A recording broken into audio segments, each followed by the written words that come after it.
Folks, welcome, and new friends, welcome, and old friends, welcome back.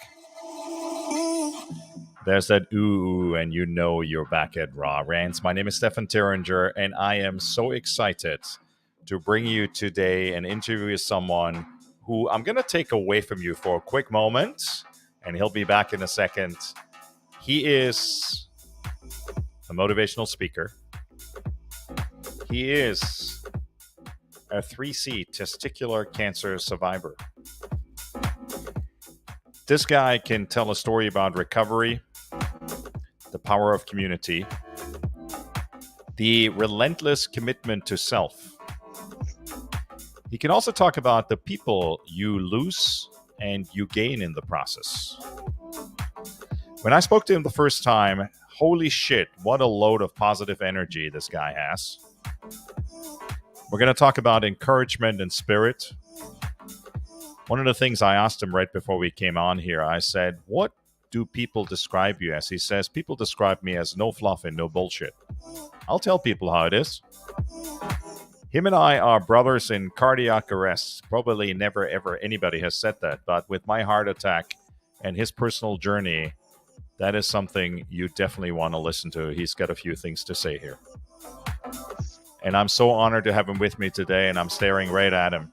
Matt Odie, welcome, welcome, welcome. So honored to have you here.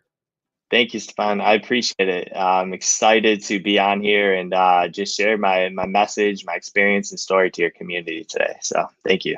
I love it. So thank you again. Matt, you had, I threw so many things out there at the beginning about what describes you, who you are. But the one thing I was left with after you and I spoke about a week ago was your incredible positivity of energy, which I think even when people just go to your website, which by the way, guys, is mattodespeaks.com. So it's MATTODESPEAKS speaks.com. So when people go there, I mean, just your whole persona that comes across, it's just all about, it's about hope. It's about positivity. It's about energy. It's about, being impressionable in a positive sense to other people. Talk to me about that a little bit and share with us wherever you want to start. Maybe that's the time to talk about your journey a little bit, what made you be who you are, or some of the pivotal moments in your life. Yeah, the whole reason I'm getting on podcasts and started this whole journey is because I know that every single one of us in life is going to have some type of challenging experience. I pray it's not cardiac arrest. I pray it's not cancer, but we're all going to have something mentally, emotionally, physically, relationship, spiritually, whatever it is. And what I found is our greatest opportunities, our greatest purpose, our greatest, direction in life comes after we've overcame traumatic or difficult experiences in our lives. Yeah. And a lot of us, that's what my goal is to help people say, hey, listen, whatever you're going through, me being a Christian, God does have a purpose for you, whatever you might believe in. But for me, I just know that whatever you go through, there is a big, massive purpose, there's a big, massive reason behind your vision. So for me, I've went through a lot, going through cancer, going through multiple surgeries, being in a coma. And we'll talk about all of that today. But for me, really, it's more about my experiences that I want to share and the lessons I learned along the way. Because at the end of the day, your greatest asset is your time and your energy. And it's how are you spending your time and how are you spending your energy towards positivity or towards negativity in life. And I always have this little saying that I learned kind of along the way in my journey with cancer. And that is everything in life happens for you, not to you. And here's what it means. Doesn't mean that, you're going to always have this grand life and everything's going to go perfectly. But what I do mean is we're all faced with challenging situations, but how are you going to deal with that challenging situation? Are you going to say, why is this happening to me? Meaning, become the victim of the situation, have a why me mentality, let it control you, make excuses, or how is this happening for me? Change your mindset and change the direction of your life. It allows you to learn through the experience. It allows you to grow through the experience to help you become a better version of yourself. And then guess what? You want to know where your ultimate happiness comes from? Comes from giving back and helping others. The only way you're going to be able to do that is to I Take care of love it. yourself first. I love it. I mean, so many things, they so resonate with me, right? It's like there's this little shift of versus I have to do something versus I get to do something, right? It kind of speaks to the same thing what you're talking about. And this serotonin, oxytocin leadership juice that runs in our blood in terms of the chemicals and neurotransmitters we have, and looking at the world of being of service and being impressionable in that context. First of all, I want to say I'm glad you're here. Meaning, you had quite, from a medical standpoint, you had just an incredible journey. When I first read it, I was like, oh my God, it's like you think you're at the end of the tunnel, and then there's something else. It's not the end of the tunnel. There's a train coming your way, and it's another train and another train. And do you mind sharing a little bit about that journey? Because I think it'll help people understand kind of the hardship on a very spiritual, personal way you've been through, and put Yeah. really what you do today in such a larger context. Absolutely. So I'll give you like kind of a 5-ish minute version of it, and we can go into detail into whatever area you want with it. So I'll kind of give like my whole 5-10 minute version, and then whatever you want to dive into, just stop me and we can dive deeper into Thank that you. part. So yeah, of course. So for me, I'm 29 years old now. I'm from Cleveland, Ohio, and I always start off my journey of actually when I met my now fiance, but at the time, girlfriend, and it was St. Patrick's Day, and it was a very, very important day, and you'll understand as I go along with my story.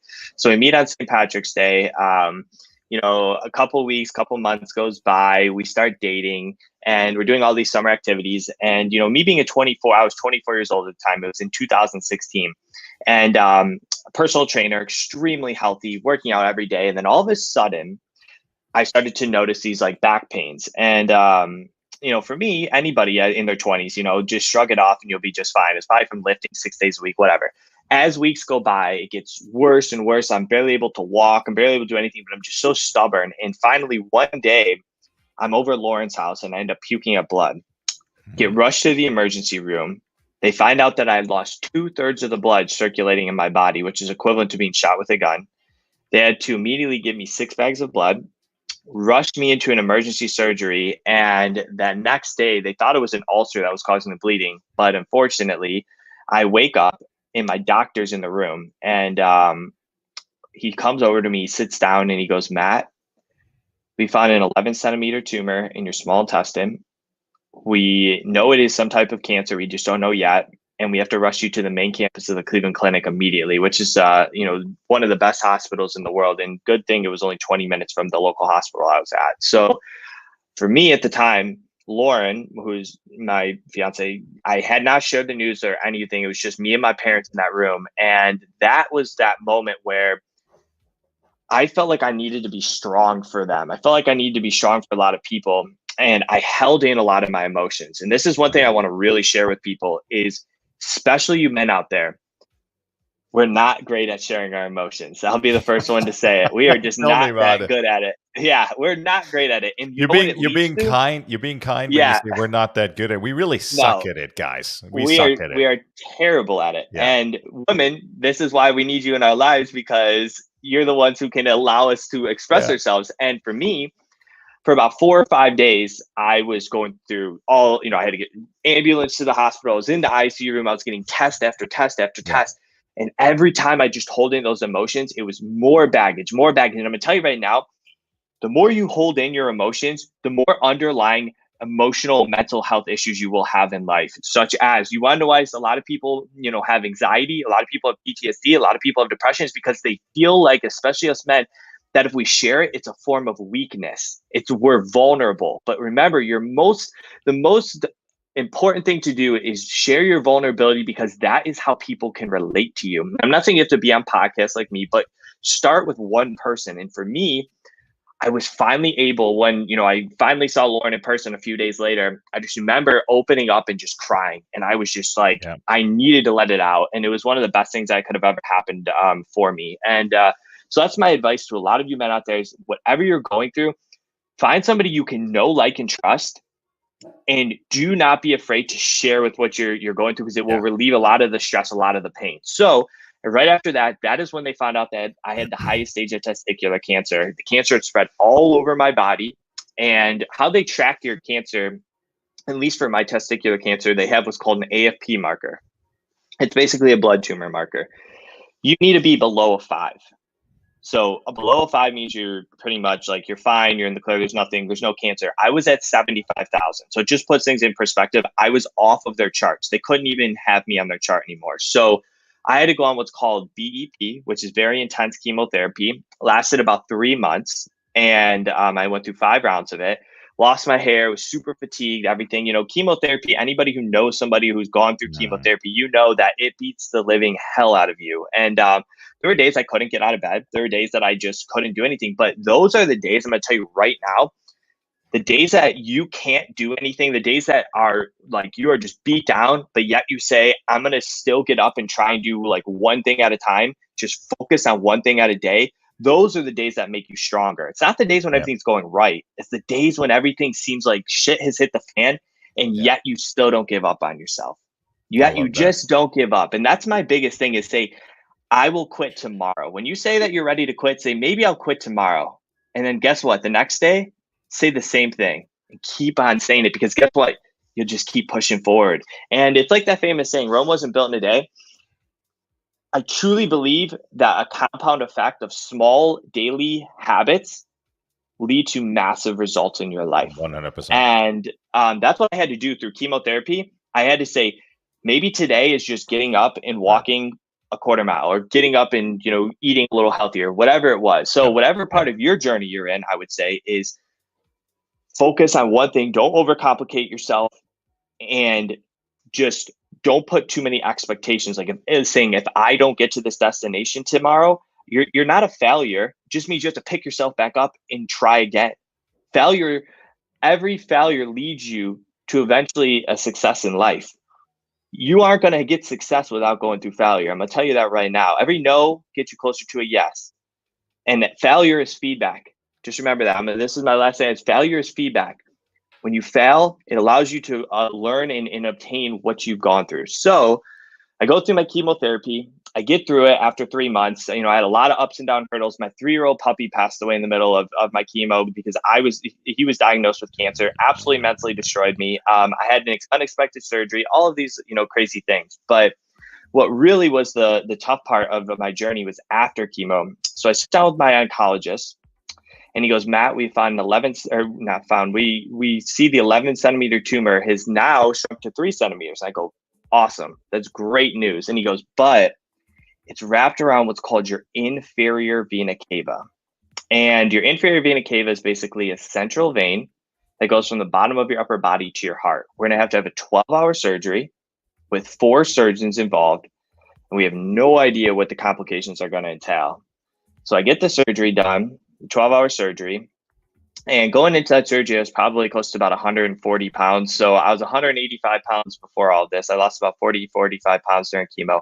Coming out of the surgery, I was close to 200 pounds. My body basically shut down and it started to swell up. Well, a week and a half out of the hospital, my body goes into what's called compartment syndrome. Totally shuts down. My kidneys, my liver, everything. I get rushed back to the Cleveland Clinic, and they had to drain 7 liters of fluid out of my stomach. So they basically cut me open from my left hip to my right hip, and they had to drain 7 liters of fluid out of my stomach, causing me to go into complete kidney and liver failure, having a cone drilled inside my head to relieve potential brain swelling. I had a catheter in my chest. I had a catheter in my neck because they thought I was going to be on dialysis the rest of my life, and I ended up falling into a 2-week non-induced coma. And, long story short, I ended up being in the ICU for over 40 days. I was in the clinic for over 53 days. 2 weeks or a week out of my coma, I went to cardiac arrest. They went to go take out one of the catheters in my neck, and I had what's called an air rhythm heartbeat. They had to do 8 minutes of CPR on me, bring me back to life, and I fell into another 1-week coma. I had 5 major surgeries in 30 days. The last surgery they did on me was called an open wound surgery. My stitches unexpectedly bursted open, and they had to completely open up my stomach, and they couldn't close me back up because my skin couldn't grow over it. So I had a football-sized wound over my stomach that took an entire year for my skin to eventually naturally heal. And I ended up dropping down from about 200 pounds to about 110 pounds in those 53 days. No food, no water, all liquid IV. And I had to completely relearn to live my life again, from like laying in my bed to taking my first steps again in the ICU. Took about a 2.5 week process with 4 nurses every single day in there. And man, it was a journey to say the least, but I knew that in all of this, God had a plan for me. And I'll share a really powerful story of faith, and we can go into detail on any of this part that you want. But when I was in my coma, you had my parents and Lauren, who they never left. They would stay in that ICU room every day and just be with me. And Lauren would come over every day and she'd hold my hand and she'd pray for me. She'd just pray for healing, pray for me to wake up. While my mom, very faith-based, held 3 prayer services, local prayer services, where I was told hundreds were at the churches and thousands around the world is what they told me were praying for me. And right in the middle of the last prayer service, while Lauren was holding my hand, while she was praying for me, while people were praying for me around the world, was the moment that I woke up from my coma. And she felt my hand start to wiggle. So she rushed over to the doctors. They didn't believe her. They came running over. They started to see my eyes open. And I think that was God saying, Matt, this isn't the end of your journey. This is just the beginning of a brand new chapter and a greater purpose I have for you in life. And I want to ask you guys, are you in a rock bottom situation right now? Because if you are, it actually might be the best thing that ever happens for you. Because guess where the only place you can go is when you're in rock bottom? Is up. That's right. And a lot of the times it allows you, it allows you to reevaluate your entire life and say, it allows you to say, hey, what's this new chapter that I'm going through? What is this new direction I may need to be heading? And this is the kind of starting point for me. So really powerful story, though. After the 53 days, I was released from the hospital, and I was released on March 17th of 2017, exactly 1 year from when me and Lauren met. I know that's not a coincidence. I know that she was like an angel sent down for me. So yeah, man, that is kind of like my journey there. And the recovery. Wow. Yeah, we can talk about recovery and all that, but that's kind of where it was at. That's fantastic. Thank you for sharing that. And again, man, I'm so glad you're here. Thanks. You say this so lighthearted. You tell your story, but there's a lot of pain. There's a lot of growth. There's a lot of reflection. There's a lot of strength in it. There's a lot of disappointment. I won't call it failure, because like you, I think failure is one of those things which I always tell companies, create a culture of failure. And they look at me, what are you talking about?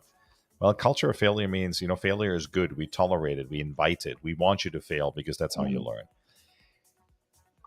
Yeah, I love it. One of the things that's very clear to me, and I want to talk for a moment about it, and thank you again for sharing this in so much detail. When's the wedding date, by the way? I got to ask that question now.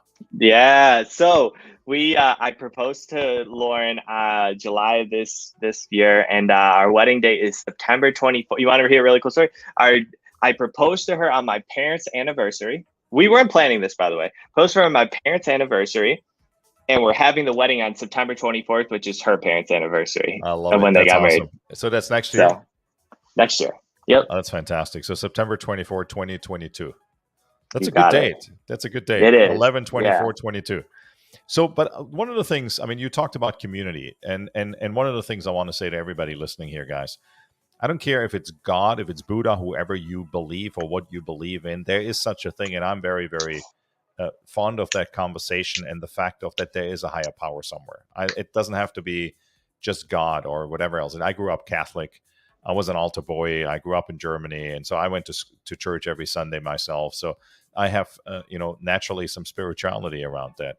But I think that's a big, big part. But a big part you talked about also is the community around you, the power of community. And I know when you and I spoke, we talked about the power of the community, of your doctors, of the nurses, the people of your family. I'm sure Lauren and her friends, the people around the world that you mentioned in terms of who knew your story and were invited to, celebrate the recovery of your life. Talk talk about community and the power of community a little bit, because I think that's an important Mhm. part, right? You talked about Yeah. vulnerability. You talked about, as guys, we're really not very good in sharing, our Mhm. emotions, our feelings, and that makes us. I mean, literally, it makes us sick at times because we're holding things in, and we feel society requires us to be these strong guys. And guess what? Yeah. You don't always have to be the strong guy. Mhm. And while you made this journey with strength, at the same time there's moments of where you need support, and one of those support functions comes out of community. Yeah. So I have two different descriptions of community, and I'll share the first one. So if you look in the background here, this is me and Lauren. It's probably hard to see. I'll see if I can move my camera a little bit. So Oh, yeah. let me get my. This will be really cool. So tell me if you can. Can you see me still? I can still see you. Okay. So if you're So just listening, guys, we're going for a walk in Matt's office right now, and we're looking at some yeah. pictures on the wall, which is So awesome. this, I'm gonna try and get it. Yeah, I've never done this before, but this is really cool. Let's see if I can get it here. So this is literally, I'm going to share the story about this, but this is called Mustaches for Matt. So this is what happened when I was done with chemotherapy. So this is me and Lauren, by the way, doing a race together. So when I was going through chemotherapy, what had happened was let me plug my computer back in. I ended up losing all my hair. So obviously, and as you can tell, I have beautiful red hair. So I decided to keep on this dirty mustache. It was really bad. But all my friends, especially the guy friends, are like, okay, we're not going to obviously mess with him. He's going through cancer right now. So they all decided to grow mustaches throughout all of my chemotherapy. It was so cool. So mustache, all the dads, all my friends. one of those right here. Yeah, like right up here, yeah, like one of the ones when you see them like as a joke, right, between guys, we call them porn stashes. One of those. Oh yeah, I was worse than that, man. I was like I can't even explain to you what I was. It was real bad. It was like when people would look at me. Yeah, the only thing that people like, the reason they didn't make fun of me is because I think they knew I was going through cancer or something. So, but it was really cool. So we had everybody growing mustaches throughout this journey. And when I finished chemotherapy, my dad goes, "Hey Matt, I want to host, an event. It's going to be on Thanksgiving morning. Most cities around the U.S., they host what's called a turkey trot. And it's like a 5 or 10K race. A lot of cities do it. And, you get a lot of people that come to it. And we're just, my dad's like, okay, let's just invite some people. We have no idea how many people will show up, but we'll get a bunch of T-shirts and we'll call it Mustaches for Matt. And I was like, okay, that's a cool idea. And the very first year we did it, back here's the third year. The very first year we did it, I was expecting, I don't know, maybe 50, 60 people. We had over 300, or it was either 300 or 400 people show up on Thanksgiving morning in 32-degree weather. Girls grew fake mustaches. Guys had their real mustaches. We all had T-shirts, and it was so cool. And the race coordinator even knew about it. Like, he recognized it. He was like, "Oh my God, what are all these T-shirts for?" And ever since, so we've done it year after year after year, and now this year, I will be hosting. Well, 2022, I will be hosting my own 5K where I'm bringing charity. It's basically a charity run, and all proceeds are going to a young adult cancer organization. And it's just super powerful. The cool part about this, and I want to get to the community part, is I did not know, son. I did not know probably half the people who showed up that day. Right. But it goes to show that I want people to know this, that you have so much more support in your life than you ever could ask for. Like, literally, if you just ask for help, people are there and willing to help you. It's absolutely incredible. It is so true. I mean, I get to experience that through some of the groups I'm involved in, everything from soccer to, and here goes the puppy. She wants to say hello. Everything, from soccer to groups I'm involved in, speaking groups and others. And it's just been such an interesting moment for me, even though, I mean, my story compared to your story is like non-existent. I mean, I had a journey that was, 2 weeks long, and it kind of from there on went back to, I don't want to say normal, but it went back to, normalizing, versus you had a journey for a year that was just absolutely unbelievable. And so there's obviously a very different power behind it. But I think, as you said, community, the connection there is such an important piece. Let's talk about for a moment, because I do hear, and I want to talk about this for a moment, because I'm sure some of our listeners feel some curiosity around this as well. You talk a lot about, the power of God. You talk a lot about spirituality. How has the belief and the respect and the power of God, without making this a too religious conversation, but Yeah. nevertheless, something that you hold on to spiritually, that gives you power, that gives you strength. How has Yeah. that helped you through your journey? Everything. I'm gonna tell you right now. So that part was a 1 year journey, but the recovery part was another Sure. 2 year journey. And Yeah. now this part of this journey is me, like God, for me, God has given me a purpose. Yep. And what he's allowed me to do is, I'm gonna tell you right now, when you go and do something scary with your life, this is where I was talking about the second part of the community. When you go and do something scary or different than your family or your friends are Right. used to, they're going to question everything you do. It's not that they hate you or anything like that, but they're going to question you. They're going to ask, why aren't you just going back to your normal life? Like, why aren't you? I get the question all the time, Matt, why don't you just go back to who you were before cancer? Why Right. don't you just settle down? And I go, because God's given me a purpose. And that is the power of having faith, is when you 100%. are going towards something in your life, it is Yep. you and your faith. It's you and God to start off with. Yep. I'm gonna tell you right now, that's the only two people you're gonna have in your life, is you and God. And that is the power of my faith right there. And whenever I go face something extremely scary in life and it's uncertain, that's where people stop. When they say it's uncertain and they don't know what the outcome's gonna be, they say, I don't want to face that potential outcome, so I'm just going to take a step back. No, no, no. You got to trust in God's process for you. Go over, because on the other side of maximum fear is also maximum opportunity. Other side of maximum fear is maximum opportunity, maximum growth, and maximum breakthroughs in your life. So that's where my faith comes in. I love it. I love it. And I think that's everybody listening, or if you're watching this on our YouTube channel, I think that's such a lesson, right? I mean, that sentence you just said last, on the other side of maximum fear is maximum opportunity. And I think the way we talk about things, we talk about, you talked earlier about the things happen to me. I'm the victim, making excuses, why me, and all the pieces, and shifting that energy just by starting the shift of energy and the way we talk about things. I think that's such an important piece. I know in the journey of your ongoing, in the recovery journey, wherever we start that moment or wherever we are going towards, and I know for you, you're in an ongoing process.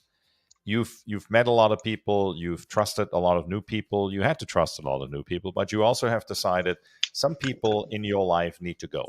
I know we spoke about that a little bit, and some people, they serve us, and some people, there's some toxicity and some influence in life that may not serve us, or we just realize, some people stay for a lifetime, some people stay for a period in our life.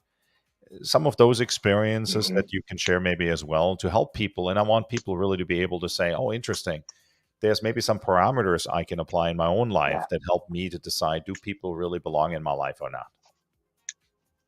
absolutely. So I had all the support in the world when I was going through cancer. It's easy to, and I don't mean to make this sound terrible or anything, but it's easy to support somebody usually when they're going through like a near life death experience. But when somebody says, okay, now I want to like do something that might be bigger than somebody else's like vision of themselves, I think that a lot of people take a step back and question, like I said, Yeah. question and doubt you, because they're like, I can't see it in myself.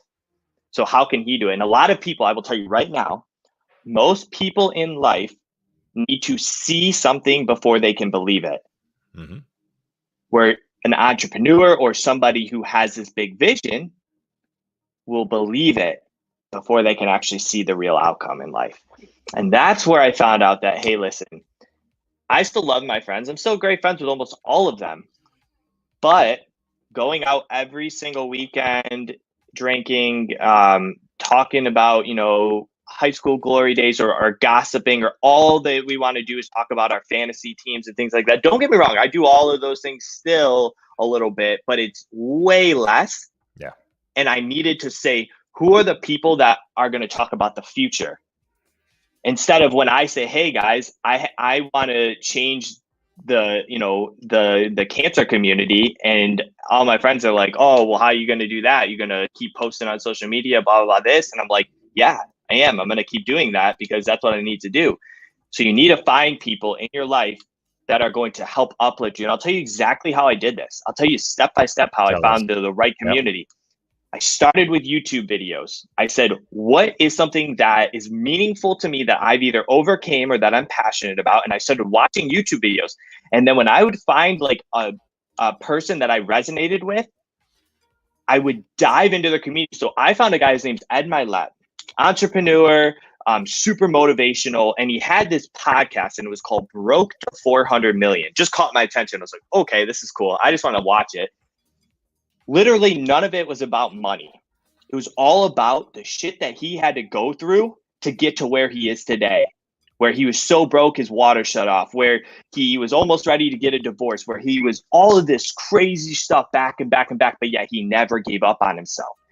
And I was like, whoa, this is what I want to do. Like I went through all this stuff. Now it's time for me to do this. And I said, okay, well, what's the community that he's doing? And you just started a business mastermind group. And I said, I need to get in this somehow.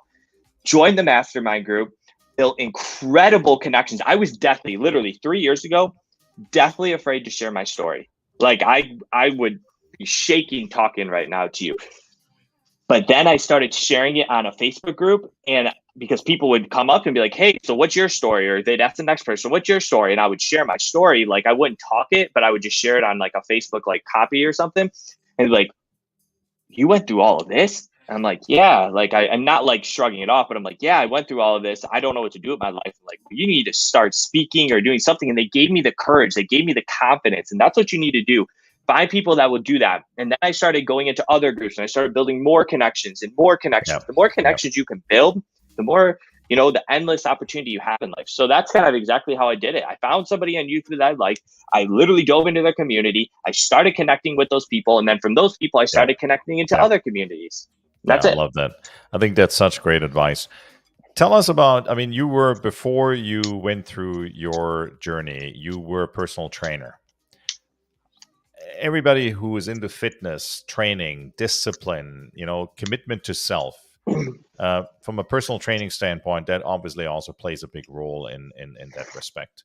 How did that influence you, and what's left over from that has helped you? And is that still something you do today? Yeah, it was a massive part of my recovery. I'll tell you that. Like like I told you, I was lifting 6 days a week. I was counting my macronutrients, which is your protein, carbs, and fats. Like I was so on point with all of that. And then like all of a sudden I just got hit by a train basically. But when I was 110 pounds, having to learn to walk again, I got out of that hospital. Getting out of that hospital was not like rainbows and butterflies. It was like, I have to literally spend the next year of my life focusing on me. You know, there's that famous saying, in order to be selfless for others, you must first be selfish for yourself. Yep. For 2 years, I didn't help anybody else. I focused on me first, because in order for me to help others, I needed to take 100%. Care of myself. So yeah, that's where health and fitness really played a big role, was staying disciplined with one small daily action every single day, saying, what do I need to do? Like I picked up a 5-pound dumbbell. This is where I started. I picked up a 5-pound dumbbell in a wheelchair and I started to do a bicep curl. That was my workout for the day. Then I would put, like, when I was home, I had lawn chairs in my driveway and I'd put them like 10 feet or 15 feet apart. And I would, and my parents would, and I would walk to one, sit down for 30 seconds or a minute, walk to the other. The next day I'd move it just a little bit further and a little bit further. It's a game of inches. That's all it is. It's a game of inches. Every day you're working on bettering yourself, you know, and that's where the health and fitness came into play for me. You know, I love this. I mean, I talk a lot about monomaniacal focus and things like you don't compete against anybody else. It's like, just today do your best, and then tomorrow try to beat the best of yesterday, which is your personal best. And it's not about competing. It's not looking about, you know, anybody else. It's you against you. And I think one of the greatest sports there, I always think about, and I'm not a great golfer, but I think golf in particular is one of those things where you realize very, very quickly you're not competing against the people you're playing with in your group. You're playing against yourself. And I think that's the example in a related matter you just said. You know, it's about how do you extend your horizon to see where you want to go, and you got to kind of challenge yourself there on a day-to-day basis. Yeah, don't ever compare yourself to someone else. It's you versus you, man. Don't ever. Comparison game's the worst thing you can get into. I love it. Matt, how do people best connect with you? Where do people find you? I Yeah, know your website is Matt Speaks, Matt Odie Speaks. Yeah, MATT. mattodspeaks.com. Yeah, MATTODE speaks.com. So really cool. So I last year, almost exactly a year ago, built a Facebook group for cancer patients and survivors and caregivers, people impacted by cancer. Yep. And I'll tell you right now, I was definitely afraid to share that too. It took me 3 months to build it because I had so much self doubt. But once again, community and the right people Yep. influencing you to do something helps, and faith. So today we have almost 6,000 members in the group. 1 year later, almost 6,000 members. And it is literally like the most supportive family I can't even explain it. So if someone watching on here has ever been impacted by cancer or knows somebody, 100%. all you need to do is go to my website, mattodspeaks.com.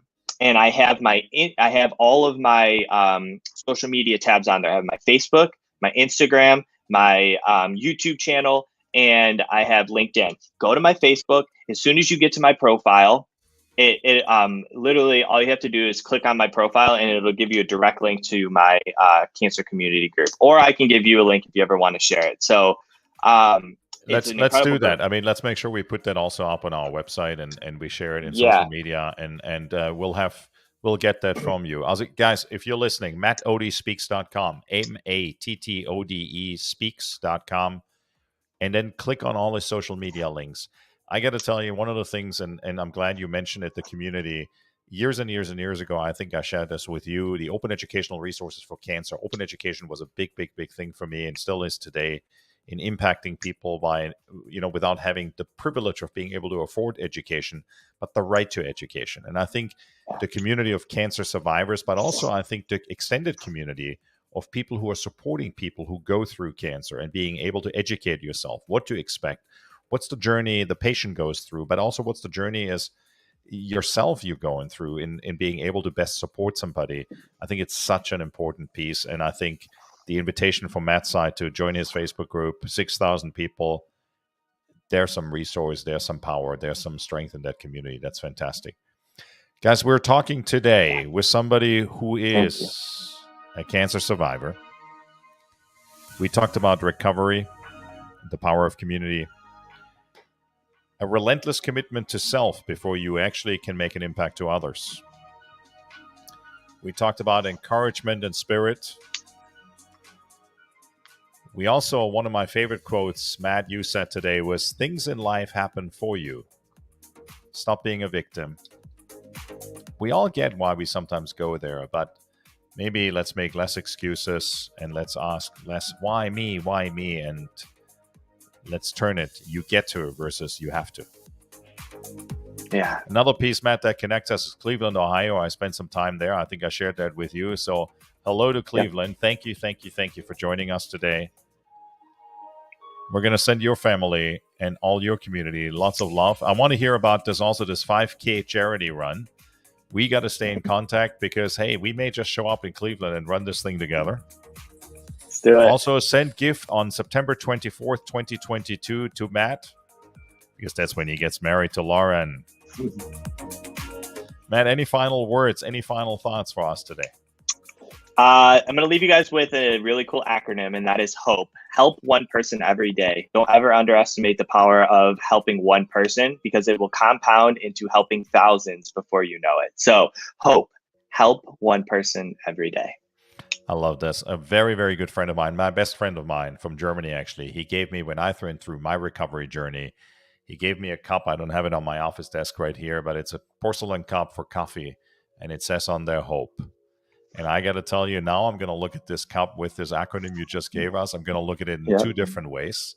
Help one person every day. I love that. Pay it forward. Be of good influence. Serving and supporting. I love that. Yeah. Guys, we're out of time for today. That does not mean this is our last conversation with Matt Odie, and that shouldn't be your last conversation with Matt. Go to his website. Go check it out. I'm going to say it one more time. I feel like a marketing guy now. mattodspeaks.com. I'll send bills out later, Matt. Thanks. Yeah, I appreciate it. But check him out. He also speaks at events. So if you are an event planner, if you're somebody in corporate and you're looking for somebody to bring an unbelievable amount of energy into the room and make people think, and reflect and move forward, that's your guy. My name is Stefan Thuringer. I'm your host here at Rants. Immensely grateful you were all here.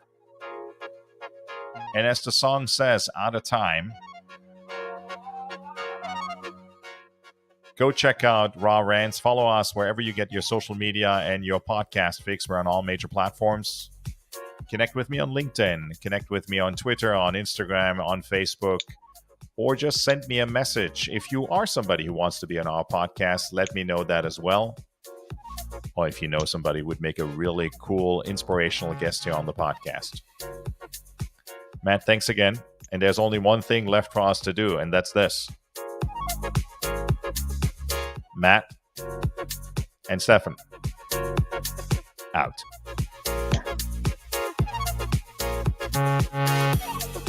Running out of time, caught up in the light, sucking out my mind. I run from all I find, it's easier to hide. It's